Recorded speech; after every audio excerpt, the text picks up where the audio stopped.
Hi viewers, welcome to our channel. ప్రస్తుతం మనతో పాటు దాము బాలాజీ గారు సీనియర్ జర్నలిస్ట్ ఉన్నారు. వారితో ఒకసారి మాట్లాడదాం. నమస్కారం సార్. నమస్తే. పోసాని నిన్న నాకు బెయిల్ దొరకకుంటే ఆత్మహత్య శరణ్యం అని చెప్పేసి జడ్జి ముందటిని ఏడ్ చేశాడు అని చెప్పేసి కూడా వార్తలు వినిపిస్తున్నాయి. అండ్ ఆత్మహత్య ప్రయత్నం జైల్లోనే చేశారన్నట్టుగా కూడా కొన్ని వార్తలు అయితే ప్రచారం జరుగుతూ ఉన్నాయి సార్. మరి ఏం జరుగుతుంది పోసాని విషయంలో? నిజంగా ఆత్మహత్య ప్రయత్నం చేశాడా? ఈ వార్తలు ప్రచారం అవుతున్నాయి, దాంట్లో నిజం ఉందా? మీరేం చెప్తారు సార్ పోసాని విషయంలో? పోసార్ మీద దాదాపు రాష్ట్ర వ్యాప్తంగా 30 రకాల కంప్లైంట్స్ ఉన్నాయని చెప్తున్నారు. సో ఇప్పటి వరకు అయితే 18 కేసులు నమోదు చేశారు. సో వీటిల్లో మ్యాక్సిమం బెయిల్ వచ్చింది.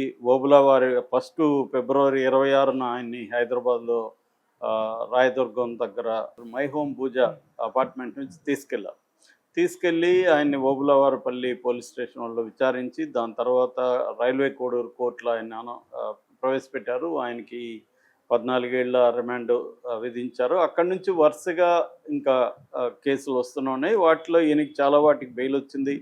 ఓబులవారిపల్లి పోలీస్ స్టేషన్ ఆ కేసులో బెయిల్ వచ్చింది, ఆదోన్లో బెయిల్ వచ్చింది, నర్సరావుపేటలో బెయిల్ వచ్చింది, భవానీపురం విజయవాడలో బెయిల్ వచ్చింది.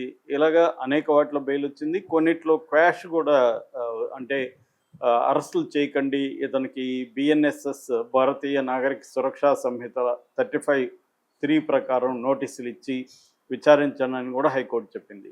అయితే దాదాపు అన్ని కేసుల్లో బెయిల్లో చేసింది. ఇంకా రిలీజ్ అయిపోతాడనంగా సిఐడి ఆగమేఘాల మీద ఒక పీటీ వారెంట్ని కోర్టులో ప్రవేశపెట్టి కోర్టు అనుమతి తీసుకొని కర్నూలు జైలుకి వెళ్ళారు. అక్కడి నుంచి గుంటూరు తీసుకొచ్చారు. నిన్న అక్కడ కోర్టులో పోసాని కృష్ణమురళి ఏడ్చి, నా మీద అసలు ఎన్ని కేసులు ఉన్నాయో కూడా నాకు తెలియదు, నరకం చూపిస్తున్నారు, దీన్ని నేనేమన్నా తప్పు చేస్తుంటే నరికేయండి నన్ను, కానీ ఇలా హింసించొద్దండి, నేను చనిపోవడం తప్ప నాకు వేరే గతి లేదు, బెయిల్ రాకపోతే నేను ఆత్మహత్య చేసుకుంటానని జడ్జి దగ్గర బొలవమని ఏడ్చాడని వార్తలు వచ్చాయి. అట్లాగే కర్నూలు జైల్లో సూసైడ్ అటెంప్ట్ కూడా చేశాడని కూడా పుకార్లు వచ్చాయి. అది ఎంతవరకు నిజమని తెలియదు, కానీ కోర్టులో మాత్రం ఏడ్చాడనేది కన్ఫర్మ్ చేస్తున్నారు. సో అంటే ఈయనేమన్నా జైల్లో కూడా అటెంప్ట్ చేస్తాడా అన్న ఒక భయాందోళన అయితే జైలు అధికారులు కూడా ఉన్నాయని చెప్తున్నారు. అందుకనే చాలా జాగ్రత్తగా ఉన్నారు, అక్కడ పెట్టారు ఆయన్ని అని చెప్తున్నారు. మామూలుగా చాలాసార్లు జైళ్ళల్లో కూడా ఆత్మహత్యలు అనేవి వెరీ కామన్. ఎందుకంటే అక్కడ అనేక భరించలేని పరిస్థితులు ఉన్నప్పుడు చాలామంది ఖైదీలు ఆత్మహత్యలు చేసుకుంటారు. ఎందుకంటే హోప్ ఉండదు, వీళ్ళు నేరం చేశారా, నేరం చేయని ఖైదీలు కూడా అనేక మంది రకరకాల తప్పుడు కేసుల్లో అరెస్ట్లు అయిపోయి వెళ్ళిపోతారు. వాళ్ళకి బెయిల్ వచ్చే పరిస్థితి ఉండదు. అక్కడేమో దారుణమైన కండిషన్స్ ఉంటాయి.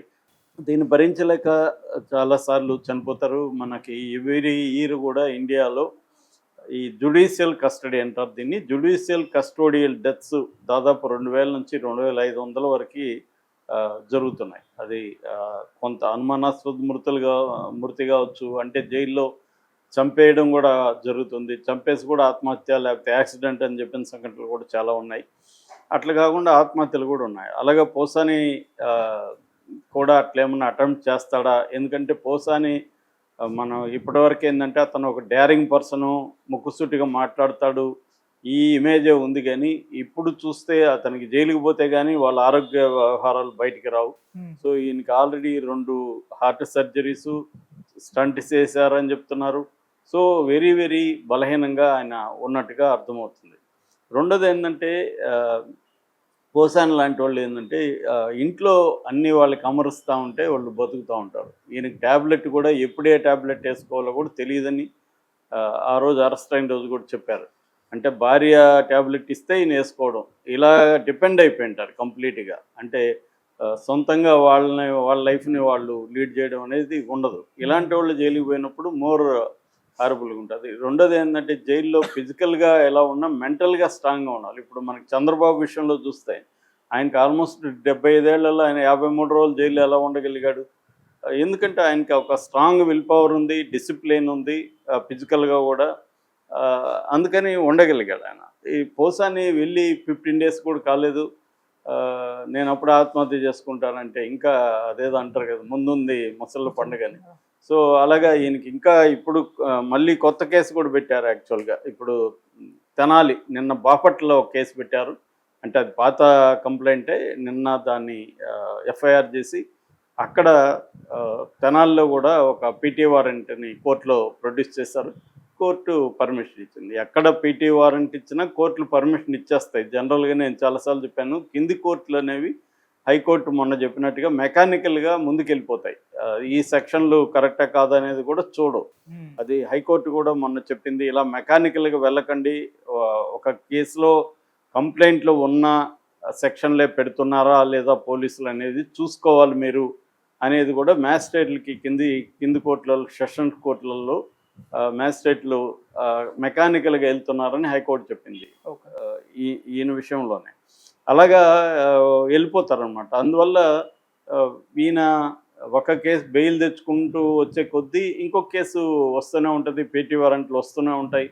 ఇది అసాధారణమైన విషయంగా చెప్పుకోవచ్చు మనం. అంటే ఇది ఒక అసాధారణమైన పద్ధతిలో ఈ ప్రభుత్వం వేధించడానికి సిద్ధమైనట్టుగా చెప్పుకోవచ్చు. ఎందుకంటే తెలుగుదేశానికి సుప్రీంకోర్టు స్థాయిలో బ్రహ్మాండమైన అడ్వకేట్స్ గైడెన్స్ ఉన్నారు.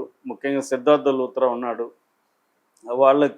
వాళ్ళకి తెలియని లూప్ హోల్స్ ఉండవు చట్టంలో. కాబట్టి ఒకటి non bailable and cognisable sections కింద కేసులు పెట్టడం, దానివల్ల ఏమవుతుందంటే వాళ్ళు అరెస్ట్ అనేది ఈజీ అయిపోతుంది. రెండవది కింది కోర్టుల్లో పీటీ వారెంట్లు వేసుకుంటా వెళ్ళడం. సో డిఫరెంట్ స్టేట్లో డిఫరెంట్ ఏరియాలో పెట్టడం వల్ల ఇతన్ని తిప్పడం కూడా ఒక వైలెన్సే కదా. ఇతను ఏంటంటే అసలే ఎండాకాలం, ఇంకా ఆ ఏరియాల్లో గుంటూరు, విజయవాడ ఏరియాలో ఎండలు విపరీతంగా ఉంటాయి. సో ఈయన ఆ వేడి జైళ్ళల్లో పెట్టడం, అక్కడ ఎటువంటి సౌకర్యాలు లేని సబ్ జైలు, డిస్ట్రిక్ట్ జైళ్ళలో నేను ఎక్కువ ఉంటాడు. ఎందుకంటే చిన్న చిన్న ఊర్లలో కేసులు పెడుతున్నాడు. మనం కానీ గమనిస్తే ఇతన్ని వేధించడానికి చిన్న చిన్న ఊర్లు, అంటే అక్కడ సబ్ జైల్లో అసలు నీచ నికృష్టంగా ఉంటాయి. సో అటువంటి దగ్గర ఇతన్ని పెట్టడం. ఎందుకంటే సెంట్రల్ జైళ్ళల్లో పెడితే కొంతవరకు బెటర్ పరిస్థితులు ఉంటాయి. కానీ వీళ్ళ ప్లాన్ ఏంటంటే తెలుగుదేశం కూటమి ప్లాను చిన్న చిన్న ఊర్లలో కేసులు పెట్టించడం, అక్కడ తీసుకెళ్ళి సబ్ జైళ్ళల్లో వేయడం. అక్కడ అసలు ఏమాత్రం డబ్బులు ఇచ్చినా కూడా వాళ్ళకి సౌకర్యాలు ప్రొవైడ్ చేయడానికి కూడా ఆడేమి ఉండవు. ఇక డబ్బులు ఎలాగో తీసుకోవడానికి భయపడతారు. కాబట్టి వీళ్ళకి ఒక రకమైన నరకమే చూపిస్తారు. సో ఈ ఇదొక ఎగ్జాంపుల్గా తీసుకొని ఇప్పుడైనా తెలుగుదేశంలో ఉండేవాళ్ళు ఇట్లాగే మాట్లాడుతాం. మొన్న ఆర్పీనా చేపల కిరాక్ ఆర్పి చూస్తే అతనికి ఇట్లాంటి గతే పడుతుంది తర్వాత. అయినా అతనికి ఏమి బుద్ధి మారలేదు. అతను కూడా అలాగే బూతులు ఇంకా కంటిన్యూ చేస్తున్నాడు. అంటే వీళ్ళు ఇట్లాంటి ఇంత వైలెన్స్గా చేస్తున్నా, ఇంత ఘోరంగా, వేరే వాళ్ళు దాని నుంచి ఏమి నేర్చుకోవట్లేదు. సో అప్పుడు చూసుకుందాంలే అన్నట్టుగా ఉంటున్నారు. ఇతను కూడా అదేవిధంగా ఉన్నట్టుగా మనకు అర్థమవుతుంది. ఇప్పుడు మరి అంత బూతులు తిట్టిన వ్యక్తి రెడీగా ఉండాలి కదా జైలుకి కూడా. 15 రోజులు కాకముందే నేను చచ్చిపోతానని బేలాడుపులు ఎందుకు ఏడవాలి? అట్లాంటప్పుడు మూసుకొని ఉండాలి. ఎందుకు వాళ్ళని అలాగ వ్యక్తిగతంగా అనడం దేనికి? సో ఇది నేర్చుకోవాలి. అట్ ద సేమ్ టైం ప్రభుత్వాలు కూడా అతను చేసిన నేరానికి శిక్షించాలి తప్ప, అతను చేయని నేరం మీద కేసులు పెట్టేసి ఇట్లా చేయడం వల్ల ప్రజల్లో ఖచ్చితంగా వ్యతిరేకత వస్తుంది. ఇంతకుముందు లాగాగేది. ఇంతకుముందు అంటే ఏనాడు జ్యోతితో బతికేసేవాళ్ళు తెలుగుదేశం వాళ్ళు. ఇవాళ అట్లేదు. సోషల్ మీడియా ఉంది, ఛానల్స్ ఉన్నాయి, లీగల్ ఎక్స్పర్ట్లు కూడా విపరీతంగా మాట్లాడుతున్నారు బయటకు వచ్చి. కాబట్టి వాళ్ళు కూడా ఆలోచించుకోవాలి. పోసాని కృష్ణమురళి ఏం నేరం చేశాడో దానికి శిక్షించాలి తప్ప, అట్లా కాకుండా ఇట్లా ఒక అక్రమంగా కేసులు పెట్టేసి, సెక్షన్లు పెట్టేసి, కావాలని ఊరూరా తిప్పి ఇవన్నీ చేస్తున్నారంటే ఇది కక్ష కట్టుకొని చేస్తున్నట్టుగా అందరికీ